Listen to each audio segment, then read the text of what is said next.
ଏକ ବଡ଼ ଖବର ସାମ୍ନାକୁ ଆସିଛି। ଆପଣମାନେ ଜାଣିଥିଲେ ଆଶ୍ଚର୍ଯ୍ୟ ହୋଇଯିବେ। ଯାହା କେହି ବି ଚିନ୍ତା କରିନଥିଲେ ଆଜି ସେହି ଘଟଣା ଘଟିଯାଇଛି। ଶଙ୍ଖ ଭବନରେ ଏବେ କାନ୍ଦୁଛନ୍ତି ବର୍ଷା ପ୍ରିୟଦର୍ଶିନୀ। ଦର୍ଶକ ବନ୍ଧୁ, ଆପଣମାନେ ଜାଣିଥିବେ ବର୍ଷା ପ୍ରିୟଦର୍ଶିନୀ ବଡ଼ଚଣାରେ ବିଧାୟିକା ପ୍ରାର୍ଥୀ ଭାବେ ଲଢ଼ୁଥିଲେ। ତାହା ଆଜି ରେଜଲ୍ଟ ପ୍ରକାଶ ପାଇଛି।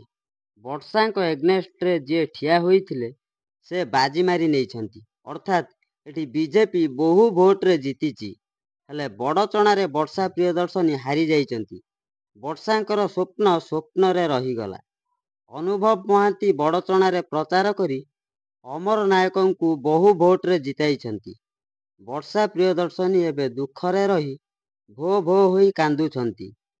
ଲୋକଙ୍କର ଆଶା ଥିଲା ବର୍ଷା ଜିତିଯିବେ। ହେଲେ ବର୍ଷାଙ୍କ ଆଶାରେ ରହିଗଲା। ହାରି ଯାଇଛନ୍ତି ବର୍ଷା ପ୍ରିୟଦର୍ଶିନୀ। ବର୍ଷାଙ୍କ ପାଇଁ ବାବୁସାନ ଏଲିନା ଏପରିକି ବହୁ କଳାକାର ପ୍ରଚାର କରିଥିଲେ। ହେଲେ ତାହା ବର୍ଷାଙ୍କ ପାଇଁ କିଛି ବି ଭଲ ଫଳ ଦେଲା ନାହିଁ। ଖାଲି ଏତିକି ଜାଣନ୍ତୁ, ବର୍ଷା ପ୍ରିୟଦର୍ଶିନୀ ହାରି ଯାଇଛନ୍ତି ଏବଂ ବିଜେପି ଜିତିଗଲେ ବଡ଼ଚଣାରେ।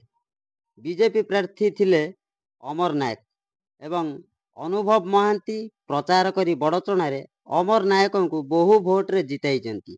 ଦର୍ଶକ ବନ୍ଧୁ, ଆମେ ଏଠି ଗୋଟିଏ କଥା କହିବୁ, ଯାହା ବଡ଼ଚଣାବାସୀ ଆଶା ରଖିଥିଲେ କି ବର୍ଷା ପ୍ରିୟଦର୍ଶିନୀ ବହୁ ଭୋଟରେ ଜିତିଥାନ୍ତେ, ହେଲେ ବର୍ଷାଙ୍କର ଆଶାରେ ରହିଗଲା।